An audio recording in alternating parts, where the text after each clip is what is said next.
Perhatikan hadisnya di At-Tirmidzi. Idza shallatil mar'atu shalataha wa shamat shamaha wa hafizat farjaha qila laha yaumal qiyamati udkhulil jannata min haitsu syi'ti. Kalau ada seorang perempuan enggak pernah salat sunnah, cuma salat fardu saja. Enggak pernah puasa sunnah, puasanya Ramadan saja.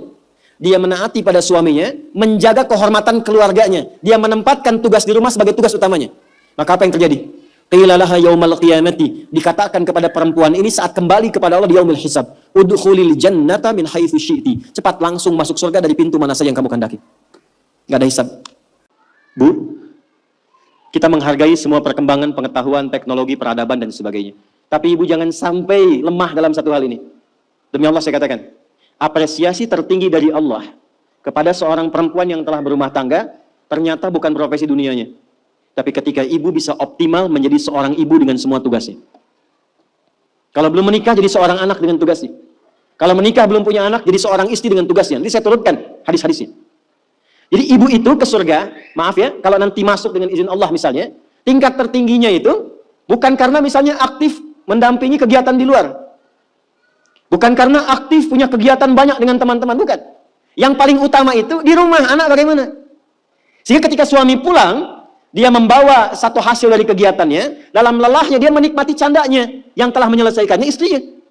Itu bu, setiap apa yang dikerjakan kalau benar demikian, perhatikan hadisnya di At-Tirmidzi. Idza shallatil mar'atu shalataha wa shamat shamaha wa hafizat farjaha qila laha yaumal qiyamati udkhulil jannata min haitsu syi'ti. Kalau ada seorang perempuan enggak pernah salat sunnah, cuma salat fardu saja. Enggak pernah puasa sunnah, puasanya Ramadan saja. Dia menaati pada suaminya, menjaga kehormatan keluarganya. Dia menempatkan tugas di rumah sebagai tugas utamanya. Maka apa yang terjadi? Qila laha yaumal qiyamati, dikatakan kepada perempuan ini saat kembali kepada Allah di yaumil hisab, udkhulil jannata min haitsu syi'ti. Cepat langsung masuk surga dari pintu mana saja yang kamu kehendaki. Enggak ada hisab. Sekarang ibu enggak dilarang, silakan. Pengajian banyakin, optimalkan. Tapi dengan pengajian itu balik bawa ilmunya kepada anak. Kalau perlu aja. Kegiatan di luar silahkan. Tapi jangan sampai, maaf, ibu aktif di luar, tapi anak ibu dititipkan pada orang lain. Sehingga dia mendapatkan karakter dari perawatnya, bukan dari ibunya. Jadi wajar kalau dia nggak kenal ibunya. Wajar kalau nggak akrab. Wajar kalau dia mencari jati diri di luar. Karena dia nggak kenal ibunya. Bangga kalau sudah banyak penampilan bisa dirubah. Ibu nggak khawatir kalau anaknya mencari perhatian di luar. Ibu nggak pernah bahkan sempat menyapanya. Cuman ketemu, berangkat, tidur, ketemu lagi. Lalu apa yang mau dicari dari apa yang dikumpulkan itu? Nah, Sayyidah Khadijah itu sebelum Nabi pulang itu sudah khatam. Makanya kita belum pernah dengar kan kisah cerita Fatimah merewelkan Nabi. Pernah nggak? Umi Kulthum merepotkan Nabi? Nggak ada. Dan selalu silent kisahnya. Pulang ke rumah itu selalu kisah di rumah itu tenang. Nggak ada satupun bab problem rumah tangga Nabi dengan anak. Nggak ada. Siapa perannya?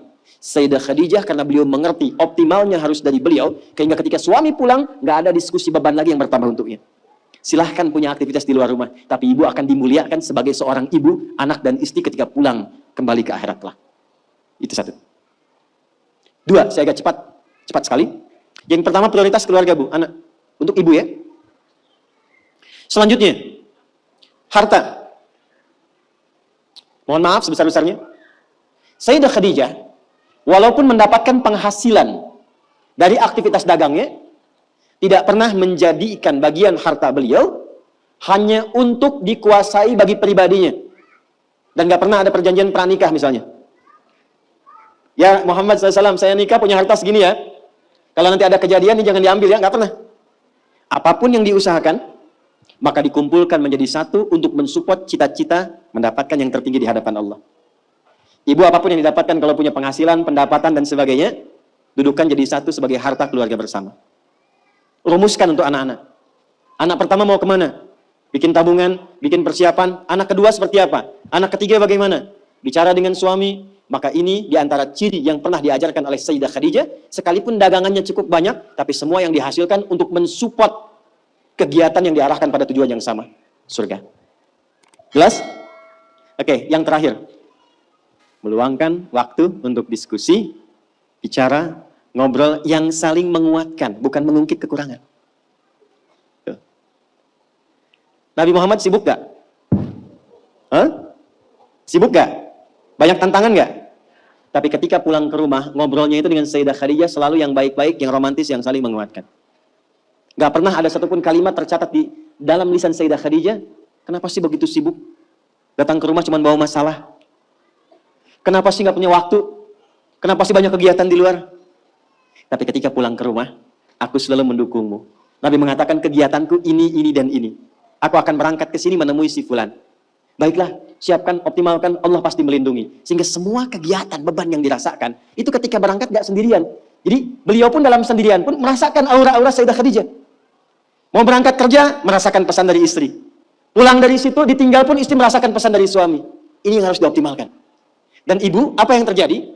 Ketika dimanapun suami beraktivitas dengan pola seperti ini, maka Allah menjaga ikatan pertalian rumah tangganya, sehingga dijaga dari sifat-sifat rentan yang kemungkinan bergeser atau menodai kehidupan rumah tangganya.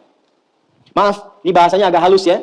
Jadi kalau ada godaan dari pihak lain itu tidak mudah untuk mendapatinya, karena kalimat istri sudah sampai pada jiwanya. Sepeninggal beliau pun ketika Sayyidah Khadijah meninggal, itu kemimpinya terbawa. Karena kenapa? Dialognya nyambung. Khadijah, Khadijah, Khadijah. Ke bawah. Bisa nggak menciptakan suasana itu? Jadi kalau kita simpulkan, satu, tingkatkan hubungan dengan Allah lewat skema sholat dengan baik. Yang kedua, jadi ibu yang paripurna yang memperhatikan keadaan anak, keluarga dengan sempurna. Sekalipun ada aktivitas di luar, pastikan yang di dalam baik dulu. Yang ketiga, pintu dialog yang dibuka untuk saling menguatkan dengan pasangan. Itu terjaga, itu optimal, istiqomah aja buat 3 itu sampai dengan meninggal. Maka silahkan tunggu panggilan pulang. Ya ayyatuhan nafsul mutmainnah, irji'i ila rabbiki radiyatan mardiyah, fadkhuli fi ibadi wadkhuli jannati.